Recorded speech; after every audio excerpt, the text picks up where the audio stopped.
Dear listeners, I welcome you to my channel. Leave your comments and impressions, I value your opinion. It's funny, the moments you remember right before your life takes a sharp left turn into chaos. I was standing in the kitchen, leaning against the marble countertop, a glass of Chardonnay in my hand. The sun was setting, casting a warm golden glow through the floor-to-ceiling windows. It should have been a perfect evening. My fool decided to install hidden cameras. I laughed, swirling the wine in my glass. The sound of my own voice seemed to bounce off the walls, a mockery hidden in plain sight. But my security service quickly detected and disabled them. Across from me, Daniel, my not-so-secret affair, smirked, his eyes flickering with a mix of amusement and something darker. He really thought he could keep tabs on you while he's away on business? What an idiot. I nodded, my heart beating a rhythmic dance of thrill and fear. I can just imagine how angry he must be, knowing he can't watch his own house. Daniel stepped closer, his presence enveloping the space. Well, he's not here, is he? We have the house all to ourselves, he said, his voice dropping to a husky whisper. As he leaned in, the faint smell of his cologne mixed with the scent of impending dusk. Our lips were inches apart when the doorbell rang, slicing through the moment with the sharpness of a well-aimed dagger. We froze, our eyes locking in a silent question. No one was supposed to come by tonight. Reluctantly, I set my wine down and moved towards the door, my pulse quickening with each step. Peering through the peephole, my breath caught. No one was there. Turning back to Daniel, I shrugged off the unease that began to settle in my chest. It must have been the wind or some kids playing a prank, I said, trying to believe my own words. Daniel didn't look convinced, but he let it go, pulling me back into his arms. Forget it. Tonight is about us. And for a few hours it was. We lost ourselves in each other, the world outside fading to a distant hum. It wasn't until the early hours of the morning, when the sharp ring of my phone pierced the silence, that reality came crashing back. Groggy and disoriented, I fumbled for the phone on the nightstand. The screen lit up with an unknown number, and I answered with a cautious, hello. The voice on the other end was cold and mechanical. Is this Mrs. Adler? Yes, who is this? There's been an accident. It's about Mr. Daniel Myers. There was an explosion. His car. The voice trailed off, as if the weight of the news was too heavy even for him. The phone slipped from my grasp, clattering against the hardwood floor. Daniel, who had been stirring beside me, sat up, his face etched with confusion and fear. What's wrong? What happened? His car had exploded, just like that. An accident, or something far more sinister? As the sun rose, casting light on the debris of last night's decisions, I realized this was just the beginning. Somewhere, somehow, the careful balance of my life had tipped, and I was about to fall. The morning sun, usually a herald of new beginnings, felt mocking with its brightness today.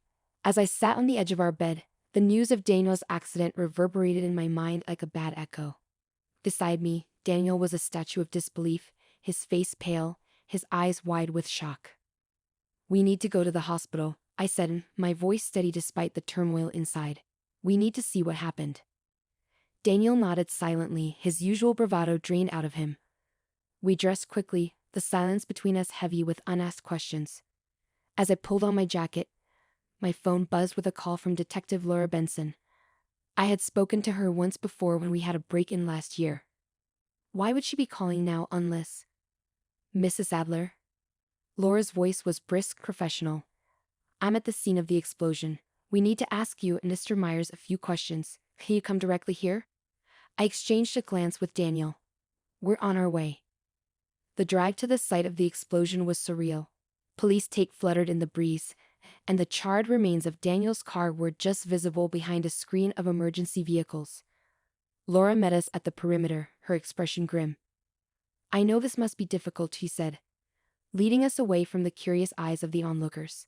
But did either of you receive any threats recently? Any unusual encounters? Daniel shook his head, his jaw set. Nothing. It's just been regular days. I thought back to the ringing doorbell last night, the empty porch. Actually, there was something strange last night. Someone rang our doorbell, but there was no one there when I checked. Laura's eyebrows rose slightly. We'll need to check the neighborhood security footage. See if we caught anyone on camera. As she spoke into her radio, requesting the footage, a man approached us, his face unfamiliar, his suit crisp. Mrs. Adler?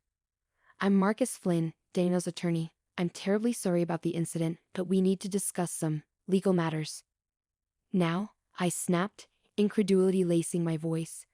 He nodded apologetically. It's quite urgent, regarding his will and some recent amendments he made. Daniel looked at Marcus, then at me, confusion written all over him. Amendments? What are you talking about? We haven't made any changes recently. Marcus' eyes flickered with something I couldn't read before returning to a professional blankness. Let's discuss this in private, he suggested. Laura excused herself to oversee the investigation, leaving us with Marcus, who led us to his nearby office. Once inside, he handed Daniel a document. Here, he said. See for yourself. Daniel skimmed through the pages, his face turning from confusion to shock. I didn't authorize this. This isn't right. What's not right? I asked, peering over his shoulder. It says here that I changed my beneficiary last week. From you to, he paused, his voice barely a whisper, to my sister Clara. That's impossible, I said, a cold shiver running down my spine. Why would you do that? I didn't. Daniel's voice rose, tinged with desperation. I swear I didn't. Marcus regarded us both, his face unreadable. These documents are legally binding, signed and notarized. If you didn't authorize this, then we have a serious problem. As we left his office, the weight of the morning's revelations pressed down on me. Who would do this? Why? And most importantly, how deep did this deception go? The day was far from over, and I had a feeling that the answers we sought were only going to lead us deeper into a web of lies and danger. As we drove away from Marcus Flynn's office, the silence in the car was stifling. Daniel kept glancing at the forged document, his brow furrowed in confusion and anger. This doesn't make any sense. Why would Clara be involved in this? I gripped the steering wheel tighter, navigating through the traffic while my mind raced. We need to talk to her. Confront her about this. Daniel nodded, pulling out his phone. I'm calling her now. But after several attempts, it was clear she wasn't going to answer. Straight to voicemail, he muttered, frustration edging his voice. We decided to head directly to Clara's house, a quaint Victorian on the outskirts of town. As we approached, the quiet of the neighborhood seemed to amplify our own turmoil. The house itself looked deserted, the curtains drawn, no car in the driveway. Looks like she's not home, I observed, a knot of anxiety forming in my stomach. Let's wait, Daniel insisted, his jaw set. We parked across the street, watching the house for any signs of life. After what seemed like an eternity, a car turned into the driveway. Clara stepped out, her face drawn and pale. As soon as she saw us, her eyes widened in surprise. Or was it guilt? Daniel didn't wait for her to come to us. He stormed across the street, document in hand. Clara, what the hell is going on? Clara backed away, her hands raised defensively. Daniel, I can explain. I followed closely behind, my heart pounding. You better start talking. Now. Inside her living room, Clara finally broke down. I didn't want to do it, Danny, I swear. But they said it was the only way to save you. Save me? From what? Daniel's voice was incredulous. By forging my signature and changing my will? Clara sobbed, her body shaking. It's not just the will. There's more. They have something against you, something big. They threatened to use it if I didn't help them. Who's they?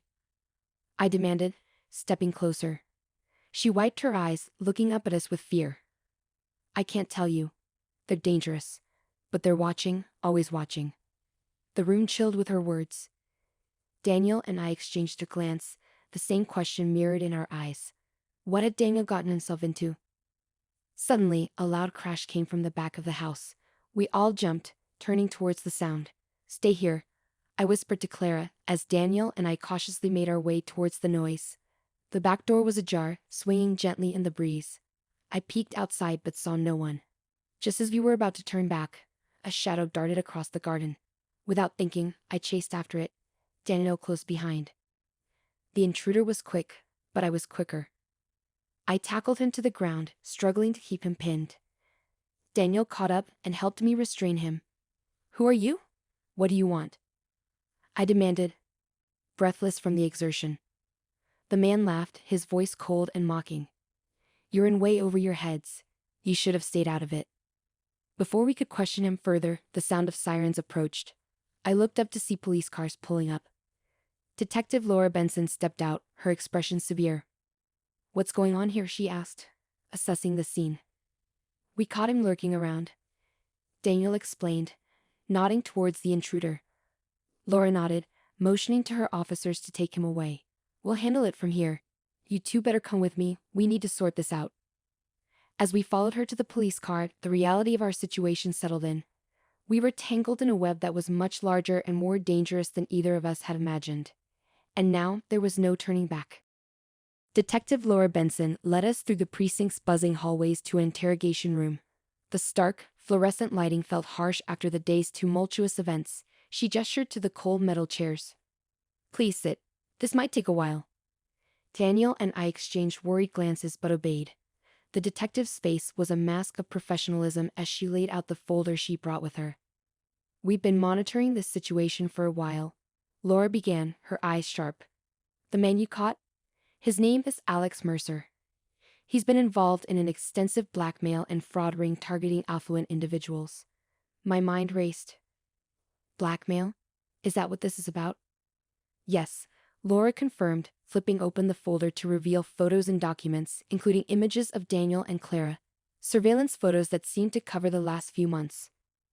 "Your husband wasn't just a random target. This is personal."